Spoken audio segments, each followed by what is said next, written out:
All right, class, put down your materials. As it is now recess time, we'll pick this up when you get back. Now remember this, we were working on easy words of 2 syllables from the speller, and once you get back, we'll carry on. Exit quietly now, don't make a mess or a fuss. And as they go, some folks are waiting to come in. Hi and howdy, folks. Pleasure to see everybody again. Welcome to the school. Welcome to the channel. Dave Diggs History. I'm the teacher here, Dave Diggs.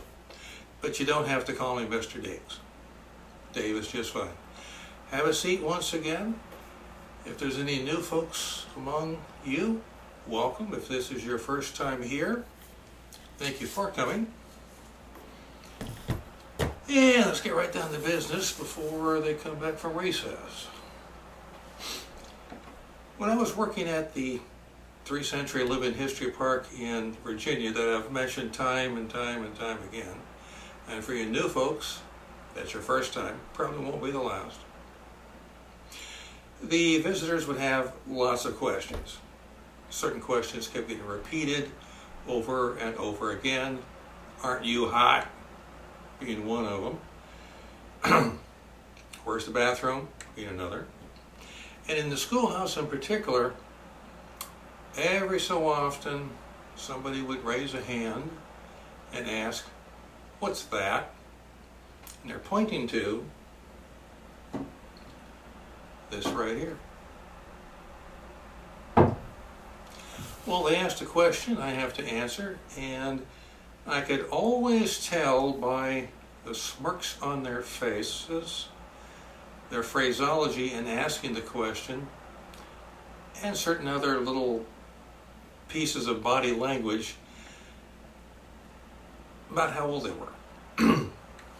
If they were about my age and they asked that question, what is it, what's it for, I knew very well that they knew what it was for, and in all likelihood they were at one time the recipient of the appointment, the meeting, the conference between them and the Board of Education.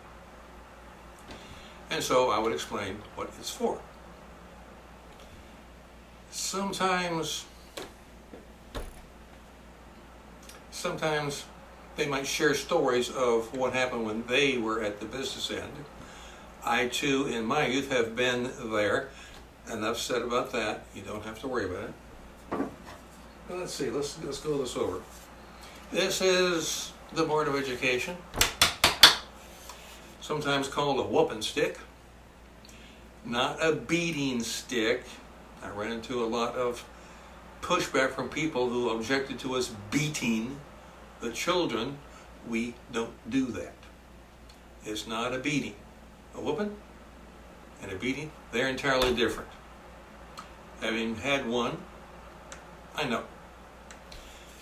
And the circumstances under which I use it, well, that's up to me. I am the teacher here, and I'll give warnings. Hopefully they pay attention to the warnings and will not do what it is I'm telling them not to do, or do something that they don't want to do, that they're supposed to, but they don't want to. At any rate, at some point, I may have to grab this and put it to good effect. It works.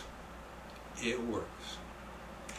And I would explain that I would ask the person, well, no, not ask. I would tell the person, the offending party, to come up and stand in front of the entire class for the deterrent effect, turn around, face the class, they'd be facing you folks here, and I would proceed to lay a few of these on his derriere. How many and with what strength, well, that's up to me, and depending upon the offense. And at this point, oftentimes someone else would raise their hand and say, and they're always younger, always considerably younger than the people who had asked about it before, they would ask, and the parents let you do that? My response is always the same. Sir or ma'am, whoever asked the question, yes, they let me do that. They will fire me if I don't do that. And some of them recoil in horror. It's a different time. These are different times than their times, than your times, you visitors. Your opinions may be entirely different based on how you were raised. The raising here is spare the rod, spoil the child. We do not spare the rod, or in this case, the Board of Education. It has been used a few times. To great effect, I might add. Rarely do I have repeat offenders, but I have other things up my sleeve to render the class respectful and disciplined. For instance, let me hang this back up. I'll tell you of what happened just recently, and it did not involve me and a whooping stick.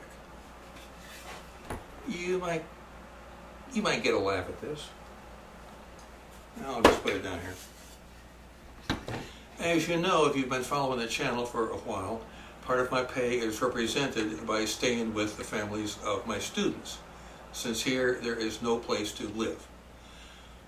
Well, I was staying with the Elliots about 2 nights ago, and one of the Elliott children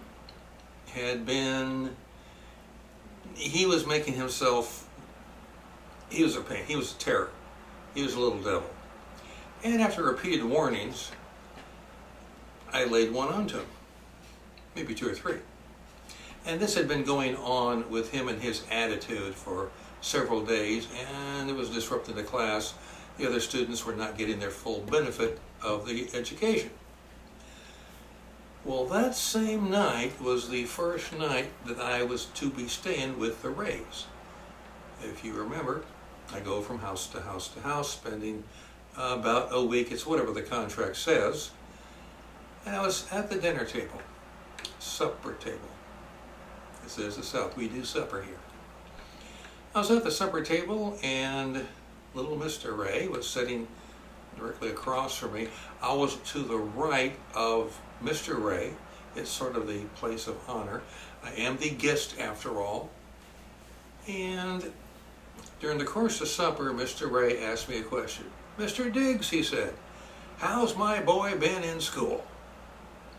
He said it with the air of an expectation that his little child, his golden boy, his apple, was nothing less than a perfect specimen of American youth in class.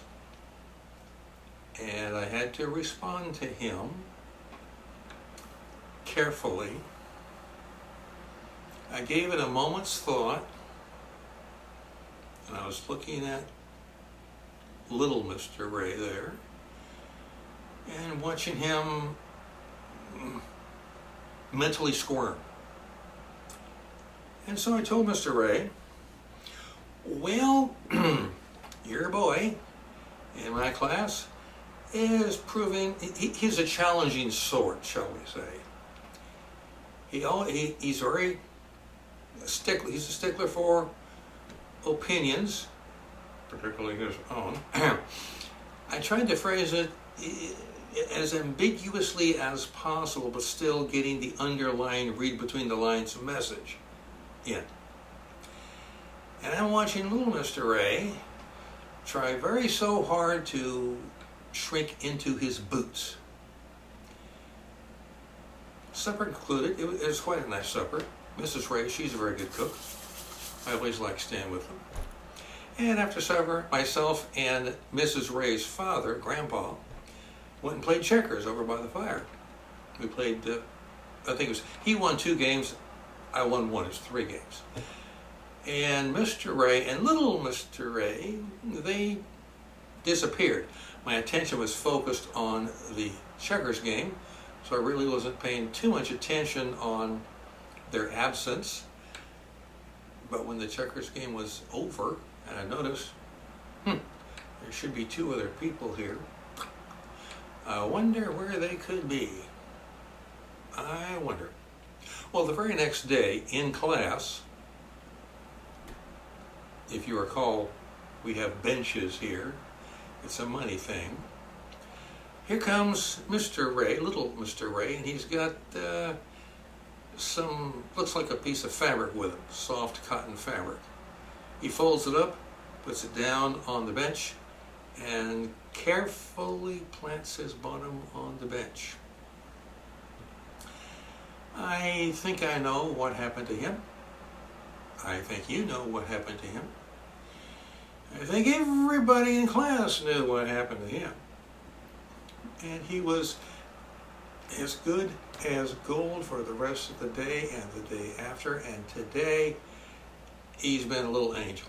He didn't bring any fabric yesterday or today to sit upon, so I think it's more or less taken care of. The point has been made, and it wasn't by me.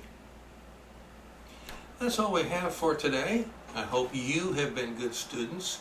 I know you've been good visitors. You always are good visitors. You always ask some very nice questions.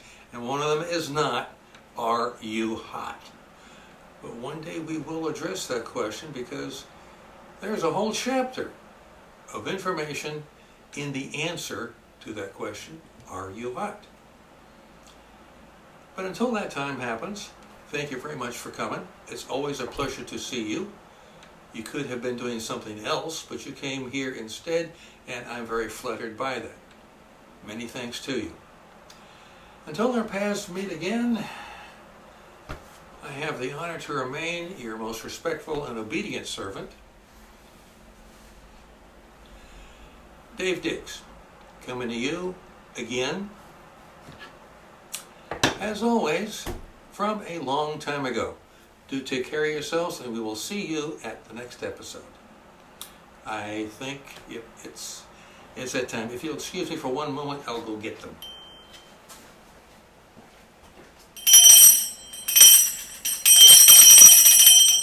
Class, you know what that means. Come right on in, come back, and take your seats.